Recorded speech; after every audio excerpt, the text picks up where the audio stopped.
بسم اللہ الرحمن الرحیم۔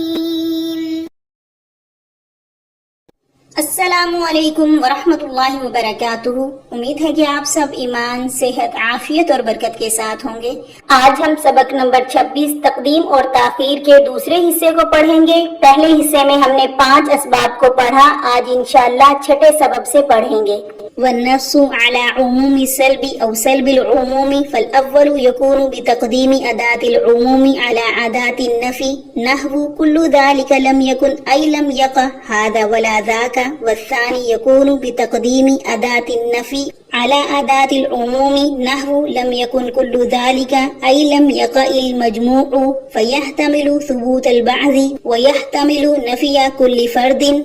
وتقويت الحكم إذا كان الخبر فعلا نحو الهلال ظهر وذلك لتقرار الإسناد، والتخصيص نحو ما أنا قلت وإياك نعبد، والمحافظة على وزن أو سجع فالأول نحو إذا نطق السفيه فلا تجبه فخير من إجابته السكوت، والثاني نحو خذوه فغلوه ثم الجحيم صلوه ثم في سلسلة زرعوها 70 ذراعا فاسلكوه، ولم يذكر لكل من التقديم والتأخير دواعي خاصة لأنه إذا تقدم أحد ركني الجملة تأخر الآخر فهما متلازمان۔ اور نص عموم سلب پر یا سلب عموم پر، پس اول حرف عموم کو حرف نفی پر مقدم کرنے سے حاصل ہوتا ہے، جیسے کچھ بھی واقع نہیں ہوا، یعنی نہ یہ ہوا اور نہ وہ ہوا، اور ثانی حرف نفی پر حرف عموم پر مقدم کرنے سے حاصل ہوتا ہے، جیسے نہیں ہوا سب کچھ، یعنی نہیں واقع ہوا سب، پس احتمال رکھتا ہے بعض کے ثبوت کا اور احتمال رکھتا ہے ہر فرد کی نفی کا، اور حکم کی تقویت کے لیے جبکہ خبر فعل ہو، جیسے چاند نکل آیا، اور یہ اسناد کے تکرار کی وجہ سے ہے، اور تخصیص کے لیے جیسے میں نے نہیں کہا اور ہم تیری ہی عبادت کرتے ہیں، اور حفاظت کرنا وزن اور سجا بندی کی، پس اول جیسے جب بولے بے وقوف پس نہ جواب دے تو اس کو، پس بہتر ہے اس کو جواب دینے سے خاموش رہنا، اور ثانی جیسے پکڑو تم اس کو پس توق پہنا دو، پھر جہنم میں ڈال دو، اور پھر اس کو زنجیروں میں جکڑ دو، جس کی لمبائی 70 گز ہے، اور نہیں ذکر کیا گیا تقدیم اور تاخیر میں ہر ایک کے سبب کو، خاص کر اس لیے جب جملے کے 2 رکنوں میں سے ایک رکن کو مقدم کریں گے تو دوسرا مؤخر ہو جائے گا، پس وہ دونوں ایک دوسرے کو متلازم ہیں، یعنی تقدیم اور تاخیر۔ اب تفصیل دیکھیے۔ والنص على عموم سلب او سلب العموم، تو یہاں سے مصنف تقدیم اور تاخیر کے اسباب میں سے چھٹے سبب کو بیان فرما رہی ہیں کہ عموم سلب یا سلب عموم کی صراحت کرنا، یعنی جب کسی کلام میں ادات عموم اور ادات نفی جمع ہو جائیں تو اس کی تعیین کرنا اس کلام سے کہ مراد آیا اسے عموم سلب اور شمول نفی ہے یا سلب عموم اور نفی شمول ہے، اور یہ اس وقت تک واضح نہیں ہو سکتا جب تک کہ ادات عموم کو ادات نفی پر یا ادات نفی کو ادات عموم پر مقدم نہ کیا جائے۔ اب اگر ادات عموم کو ادات نفی پر مقدم کر دیا جائے تو عموم سلب کی صراحت ہو جائے گی۔ اس کو ایک مثال سے سمجھیے، جیسے کلو ذالک لم یکن، تو اس مثال میں کلو عموم کا حرف ہے، یہ مقدم ہے لم حرف نفی پر، جس کی وجہ سے عموم سلب کی وضاحت ہے، یعنی کچھ بھی نہیں ہوا، لم یقع ھذا ولا ذاک، نہ یہ ہوا نہ وہ ہوا۔ تو اسی طرح اگر ادات نفی کو ادات عموم پر مقدم کر دیا جائے تو سلب عموم کی صراحت ہوگی، جیسے کہ اس کو ایک مثال سے سمجھیے۔ لم یکن کلو ذالک، تو اس مثال میں لم حرف نفی جو کہ مقدم ہے کل حرف عموم پر، جس کی وجہ سے سلب عموم کی وضاحت ہے، یعنی مجموع واقع نہیں ہوا، تو اس میں ہر فرد کی نفی نہیں ہے، یعنی بعض کے ثبوت کا بھی احتمال ہے اور ہر فرد کی نفی کا بھی احتمال ہے۔ اور ساتواں سبب ہے وتقویت الحکم، حکم کی تقویت یعنی خبر کی تقویت کے لیے تقدیم اور تاخیر کرتے ہیں، مگر یہ اس وقت ہوگا جبکہ مبتدا کی خبر فعل ہو، جیسے کہ اس مثال میں الہلال ظہر،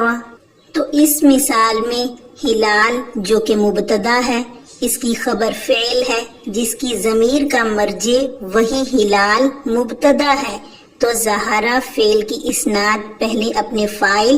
ضمیر ہوا کی طرف ہوئی، پھر اس ضمیر مسند کی اسناد اپنے مسند الیہ الہلالو کی طرف ہوئی۔ اس طرح ظہرا فعل کی اسناد 2 مرتبہ ہوئی، یعنی ایک مرتبہ اپنے فاعل کی طرف، دوسری مرتبہ اپنے مبتدا کی طرف، اور اسی تکرار اسناد کی وجہ سے حکم میں تقویت آئی ہے، یعنی کہ ظاہرہ کے ذکر کرنے سے سامع کے ذہن میں حکم پختہ ہو گیا کہ واقعی میں چاند نظر آ گیا ہے۔ اور 8واں سبب ہے والتخصیص، تخصیص یعنی تقدیم اور تاخیر فعل کو اس کے متعلقات کے ساتھ خاص کرنے اور اس پر قصر کرنے کے لیے بھی کرتے ہیں۔ یعنی منفی کی مثال آپ دیکھیں، جیسے ما انا قلتو، میں نے تو نہیں کہا، تو اس جملے میں مسند الیہ کی تقدیم کی گئی ہے، لہٰذا مسند الیہ یعنی انا مقصود علیہ ہوگا، اور مطلب یہ ہوگا کہ میں نے تو نہیں کہا، ہاں میرے علاوہ نے کہا ہے، تو اس جملے سے متکلم نے اپنے سے ایک بات کی نفی کی ہے، اور اسی جملے کے مفہوم سے اسی بات کا کسی دوسرے کے لیے اس بات بھی کیا ہے، تو گویا متکلم نے انا کو مقدم کر کے عدم قول کو اپنے ساتھ مخصوص کیا ہے، برخلاف اس کے کہ اگر انا کو مقدم کیے بغیر مسند پر حرف نفی داخل کر کے یوں کہتا ما قلتو، تو کلام کی تخصیص نہ ہوتی، یعنی کلام تخصیص سے خالی رہتا۔ اسی طرح مثبت کی مثال دیکھیے، جیسے ایاک نعبد، ہم تیری ہی عبادت کرتے ہیں، یعنی عبادت کو تیرے ساتھ مخصوص کرتے ہیں اور غیر اللہ سے عبادت کی بالکل نفی کرتے ہیں، تو یہاں تخصیص کا فائدہ ضمیر منصوب متصل کو ضمیر منفصل کر کے مقدم کرنے سے حاصل ہوا ہے، اور اگر جملے کو اپنی حالت پر باقی رکھ کر یوں کہا جائے نعبدو کا، ہم تیری عبادت کرتے ہیں، تو اللہ رب العزت کے لیے عبادت کا ثبوت تو ہو جائے گا، مگر غیر اللہ سے عبادت کی نفی کا معنی حاصل نہیں ہوگا۔ اور 9واں سبب ہے والمحافظۃ علی وزن او سجعی، اور کبھی تقدیم اور تاخیر کرتے ہیں وزن اور سجا بندی کے لیے۔ وزن کی مثال کو سمجھیے، جیسے اذا نطق السفیہ فلا تجبہ فخیر من اجابتہ السکوت، تو اس میں نطق ینطق نطقا گفتگو کرنا، بات چیت کرنا، اور سفیہ صیغہ صفت ہے، بر وزن کریم، صفاحت و صفاحا جاہل ہونے کے یا بے وقوف ہونا، اور اجابہ یجیب اجابتا بمعنی جواب دینا، اور سکت یسکت سکوتا بمعنی خاموش رہنا۔ تو اس شعر میں خبر خیر من اجابتہ کو مبتدا یعنی السکوت پر مقدم کیا گیا ہے، جبکہ مبتدا کا حق مقدم ہونا اور خبر کا حق مؤخر ہونا ہے۔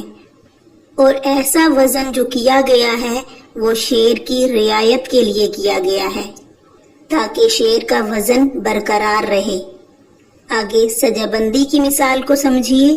جیسے خذوہ فغلوہ ثم الجحیم صلوا ثم فی سلسلۃ ذرعها 70 ذراعا فاسلکوا، تو اس آیت میں